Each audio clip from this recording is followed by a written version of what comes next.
తెలంగాణ రాష్ట్రంలో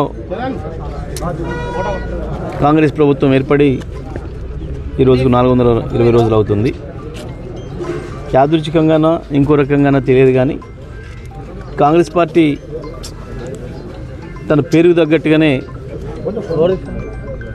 420 అనే మాటకు తగ్గట్టుగా 420 హామీలను ఇచ్చి తెలంగాణ రాష్ట్ర ప్రజలకి అధికారంలోకి వచ్చింది. ఒక్క హామీని కూడా ఇవాళ పూర్తి స్థాయిలో అమలు చేసి ప్రజలలో మన్నన పొందిన పరిస్థితి లేదు. కనీసం ప్రయత్నం కూడా చేసినట్టుగా కూడా కనపడే వాతావరణం లేదు. కేవలం పోలీసులను అడ్డబెట్టుకొని అణచివేసి కాలం గడిపేద్దామనే పద్ధతుల్లో ఈ ప్రభుత్వం యొక్క ఆలోచన కనబడుతుంది.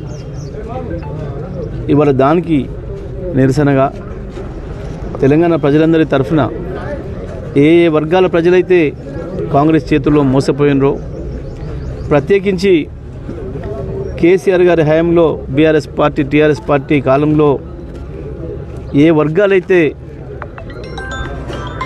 లబ్ధి పొందినాయో, ఎవరి జీవితాల్లో వెలుగులు నిండినాయో, ప్రధానంగా వ్యవసాయ రంగం ఏదైతే ఉందో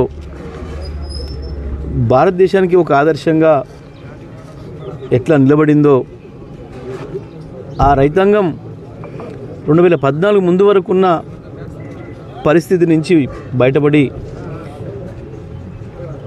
అన్నమో రామచంద్ర అని చెప్పి అడుక్కునే స్థితికి తెలంగాణ రైతాంగాన్ని నెట్టిన గత ప్రభుత్వాల ఆలోచనలకు భిన్నంగా కేసీఆర్ గారు ఎవరు ఊహించని విధంగా వ్యవసాయ రంగాన్ని భారతదేశానికే ఒక ఆదర్శంగా తీర్చిదిద్ది రైతాంగం మంచి కోలుకుంటున్న సందర్భంలో, తెలంగాణ వ్యవసాయ రంగం కుదురుకుంటున్న సందర్భంలో దుర్మార్గంగా ఈ కాంగ్రెస్ పార్టీ రైతుల్ని, మహిళల్ని, యువకుల్ని, విద్యార్థుల్ని, అన్ని వర్గాల ప్రజల్ని కూడా మోసం చేసి వాళ్ళని కేసీఆర్ నుంచి దూరం చేసి అధికారాన్ని పొందిన తర్వాత ఇప్పటి వరకు కూడా ఆ వైపు చూపు లేదు.